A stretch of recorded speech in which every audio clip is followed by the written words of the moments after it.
सभी किसान भाइयों को नमस्कार। किसान मित्र यूट्यूब चैनल में आपका स्वागत है।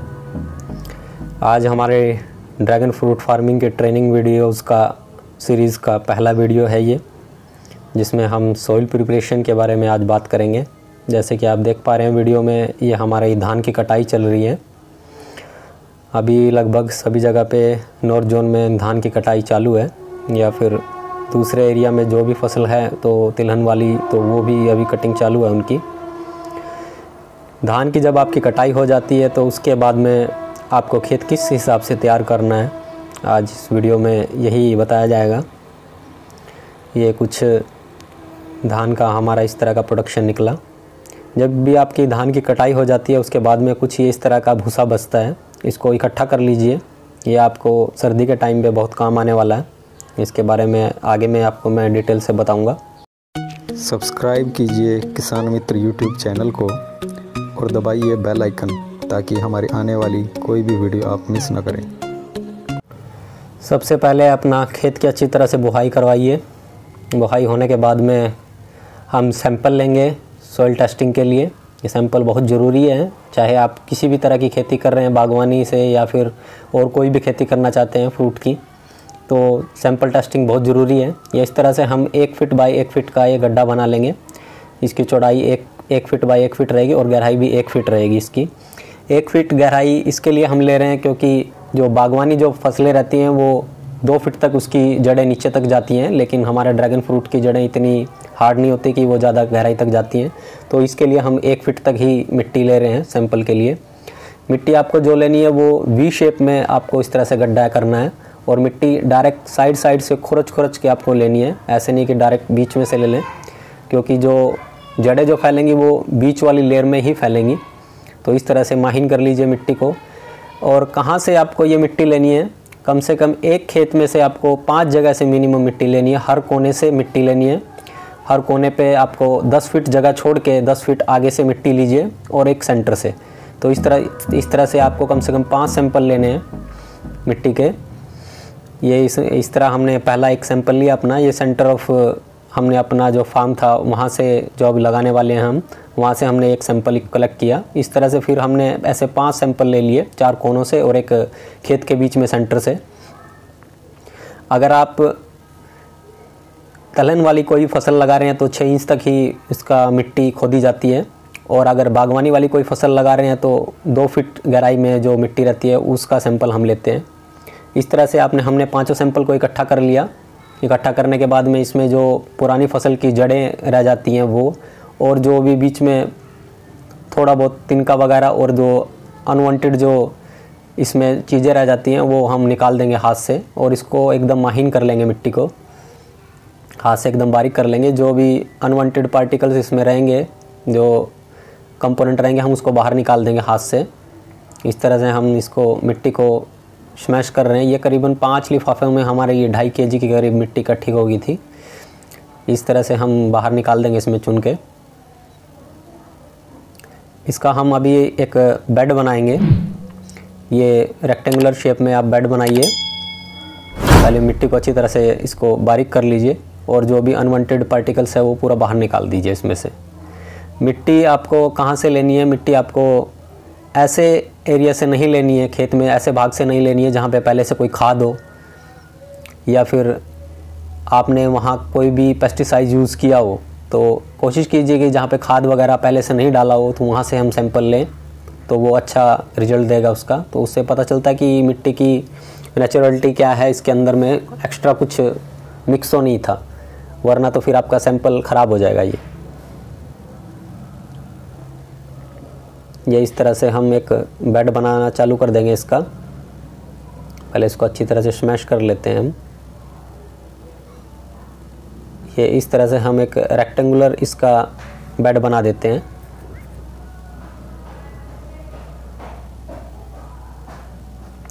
जहाँ भी बेड बनाएंगे जगह थोड़ा साफ़ कर लीजिएगा पहले से, कि वहाँ कोई आपने खाद वगैरह यूज़ ना किया हो, वरना मिट्टी के साथ मिक्स होकर उसका सैंपल का रिजल्ट कुछ और ही आएगा फिर।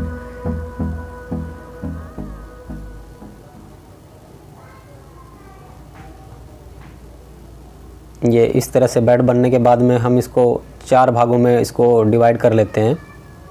और एक भाग हम सैंपल के लिए जो हमारा टेस्टिंग के लिए जाएगा उसको एक भाग को अलग हम कर लेते हैं। इसको ऐसे लिफाफे में आपको डालना है जो जिसमें पहले से कोई खाद वगैरह ना हो, एकदम प्लेन लिफाफा लीजिए नया, और उसमें ही इसको पैकेज कीजिए अच्छी तरह से। ये इस तरह से हमने एक सैंपल निकाल लिया अपना और इसको पैक कर लिया। ये करीबन आधा केजी का पैकिंग थी हमारी, इसको हमने फुल कर लिया। ये पैकिंग होने के बाद में कुछ इस तरह से दिखाई देगा। ये अभी हमारा सैंपल टेस्टिंग के लिए जाने के लिए तैयार है। इस तरह से आप अपने ट्यूबवेल का या जहाँ से आप पानी सिंचाई के लिए यूज़ करते हैं वहाँ से भी एक सैंपल ले लीजिए। सैंपल कांच की बोतल में ज़रूर लीजिएगा, वरना प्लास्टिक वाला में कोशिश कीजिए कि अवॉइड करें। ये इसके बाद में फिर हमने अपने खेत में पानी छोड़ दिया। ये एक बार पहले हमने बुहाई करवा दी थी इसकी, और इसके बाद में हमने इसमें पानी छोड़ दिया। पानी आप अगर आपने पहले जैविक खेती आप कर रहे हैं, ऑर्गेनिक फार्मिंग अगर कर रहे हैं, तो इसमें कुछ एक्स्ट्रा ट्रीटमेंट करने की ज़रूरत नहीं आपको पड़ेगी। अगर आप रासायनिक विधि से इसमें यूज़ कर रहे हैं तो आपको इसको ऑर्गेनिक तरह से एकदम इसको ट्रीटमेंट करना पड़ेगा इसका। ये हमने 3 यहाँ पे आप हमारे बॉक्स देख रहे होंगे। ये एक में घनजीवामृत था और ये जो एक अलग से चल रहा है जो पानी में, वो हमारा वेस्ट डिकम्पोज़र था। ये हमने 200 लीटर वेस्ट डिकम्पोज़र इस खेत में यूज़ किया और करीबन 150 लीटर के आसपास हमने घनजीवामृत यूज़ किया। ये हमारा डायरेक्ट फ्लड से ही हम इसमें डायरेक्ट मिक्स करके दे रहे थे ताकि पानी में अच्छी तरह से मिल जाए और पूरे खेत में ये फैल जाए। इसको 7-8 दिन के लिए हम खेत को ऐसे ही छोड़ देंगे खाली, ताकि जितना भी बैक्टीरिया था इसके अंदर में वेस्ट डिकम्पोज़र का और घनजीवामृत का, वो अच्छी तरह से फैल जाए और अपना काम करना चालू कर दे। ये जितना भी एसिडिक कंटेंट रहेगा खेत में आपका, जो आपने पहले केमिकल यूज़ किया था, उसको ख़त्म कर देगा वेस्ट डिकम्पोज़र। और घनजीवामृत नए इसमें जो भी माइक्रो न्यूट्रेंट रहेंगे वो उसको पनपाने के लिए बहुत ज़रूरी रहेगा, वो अच्छा इसमें काम करेगा घनजीवामृत। इसके लिए हमने दोनों को इकट्ठा ही इसमें एक साथ दे दिया।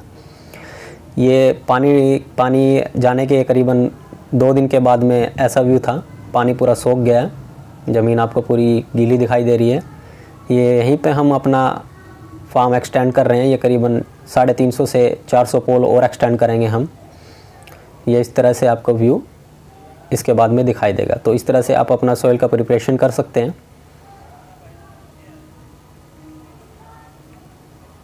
इसके बाद खेत को खाली छोड़ दीजिए। आप चाहे तो एक बार जुताई करवा सकते हैं इसकी अच्छे से, और उसके बाद में देसी खाद का यूज़ कर सकते हैं।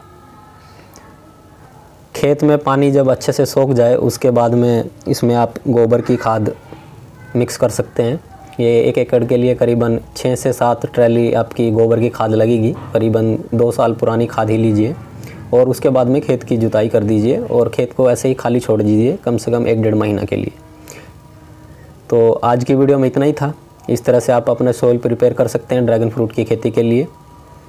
आगे हम जो वीडियो बनाएंगे वो सेकंड वीडियो रहेगा हमारा इस सीरीज़ का, ट्रेनिंग सीरीज़ का।